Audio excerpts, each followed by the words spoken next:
All right, let's jump right into this explainer. Today, we're unpacking the events of Session 17.5's Interlude, the conversations at the Silver Shield Ball. This is a place where high society masks completely collide with gritty, messy truths.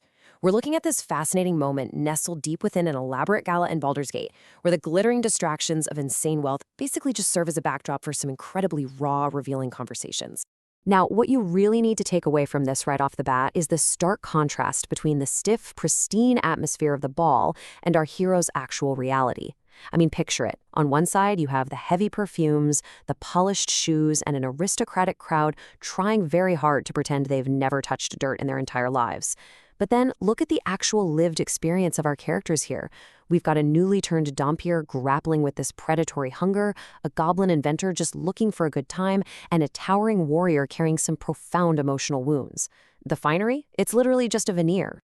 So here is our dance card for the evening. We'll be looking at flirting and deadly secrets, magic needles and meridians, the weight of lost family, a ruthless psychological dissection, and finally, the scars beneath the finery. Let's get into it. Starting off with Section 1, Flirting and Deadly Secrets, Becca and Valessa on the dance floor. Okay, so picture this. We start right out on the dance floor where Valessa finds a surprisingly blunt dance partner in the Lantanese goblin, Becca Bitesize. While the rest of the room is basically suffocating under formal etiquette, these two casually bond over the most bizarre, dangerous topics. Amidst all the swirling gowns and classical music, they aren't chatting about the weather. They're bonding over being the only non-humans in the room. They're plotting collaborations on smoke powder weaponry.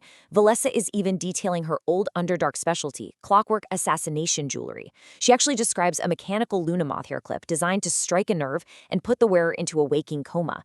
And the whole time, Becca is just blatantly, aggressively flirting, asking about the practical applications of Valessa's brand new Dampier fangs. It is a wildly inappropriate conversation for a high society ball, which honestly makes it absolutely perfect for them. What's really cool here is that Becca's absolute no-filter honesty completely disarms Valessa. It leads to this incredibly refreshing connection. You have to remember, Valessa is used to the deadly, layered deceit of Draw society, where literally every compliment is a trap. But Becca? Zero filter. When she calls Valessa flawless, specifically praising her personality of all things, Valessa is genuinely stunned. It really highlights how starved she's been for straightforward, uncomplicated affection. Moving right along to Section 2, Magic Needles and Meridians, a quiet alcove checkup. Let's step away from the loud music for a second and head into a quiet alcove. Here, Valessa is attempting to diagnose a magical itch that's been bothering Vegna Frieder. Now, Vegna Frieder is already deeply uncomfortable at this party. She feels super out of place, literally too large for the room, but she's also dealing with this strange, uncomfortable, magical sensation connected to the world tree. To figure this out, Valessa explains inner alchemy using meridians. Since Vagna has absolutely zero grasp of magical theory, Valessa has to break it down simply. Instead of just blood veins, your body has a network of channels carrying energy and magic. By reading those meridians, Valessa can do a highly advanced magical checkup without needing a scalpel. And this is just brilliant because it illustrates Valessa's unique blend of arcane wizardry and actual medical science. She figures out that Wagner has a buildup of toxic metal energy. Why? Well, because Wagner eats a ton of really large, long-lived fish which naturally accumulate heavy metals. So the wood energy from the world tree is actively fighting this metal toxicity inside her, causing that weird itch. The fix? A temporary flush of her entire system using magically charged acupuncture needles. Which brings us to Section 3, the weight of lost family, the true diagnosis. Here is where things get really heavy. Fixing the physical issue requires Vagna to sit totally still, and that sudden quiet brings out a far deeper pain. As Valessa is putting these needles into Vagna's face and limbs, she casually brings up the topic of family. It's meant to just be small talk, right? But this simple clinical checkup unexpectedly rips open a massive emotional wound. Stuck sitting there, Vagna confesses that she lost her family a decade or two ago up north. She mentions a terrible husband, sure, but the kicker is she talks about her children, her kittens. She was just consumed by this agonizing worry for them, obsessing over the fact that they've had to grow up without her.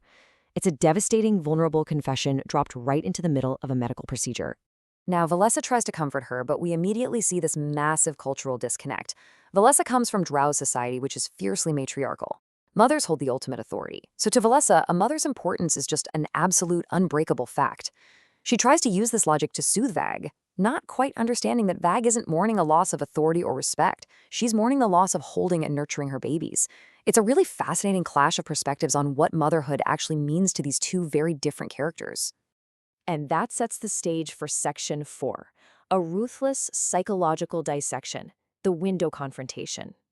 So, needing a distraction after that heavy moment, Vagnafrieder wanders over and spots the legendary Minthera staring out a window. She approaches her, almost like an eager fan hoping to trade war stories. But wow, Minthera is not there for small talk. She clinically, almost surgically, dissects Vagnafrieder's protective nature toward Valessa, turning her perceived nobility into a flat-out accusation. When Vag playfully refers to Valessa as her biggest headache that she needs to keep an eye on, Minthera flips the script. She suggests Vag isn't actually helping Valessa heal at all. She's simply trying to mold Valessa into an acceptable version of herself. She completely frames Vag's caretaking as a selfish form of possession. Naturally, Vayan gets incredibly angry and aggressively defends her intentions, actually snarling back at her. But Minthara doesn't even blink. She delivers this piercing observation, basically pointing out that explosive anger is the exact reaction of someone who just had their deepest, most hidden nerve struck. If Minthara were truly wrong, Van wouldn't be nearly this furious. And then, Minthara completely strips away Vagna's amour. Remember that emotional wound Vag just revealed to Valessa in the alcove? Minthara intuits the whole thing perfectly, without ever being told. She looks right through Vagnafrieder and essentially says that playing caretaker to a broken, dangerous drow isn't about nobility. It's about a grieving mother who desperately needs to prove to herself that she can still protect someone. It is a breathtakingly cruel, yet staggeringly insightful teardown.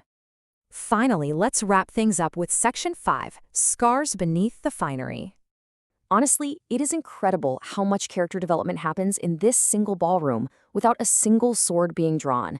Despite the classical music and the rich elites, this party proves that trauma and truth are always going to bleed through the finery. We see how the superficial environment forces our characters into these private corners where their real selves emerge. Valessa discovers that absolute honesty is the ultimate icebreaker.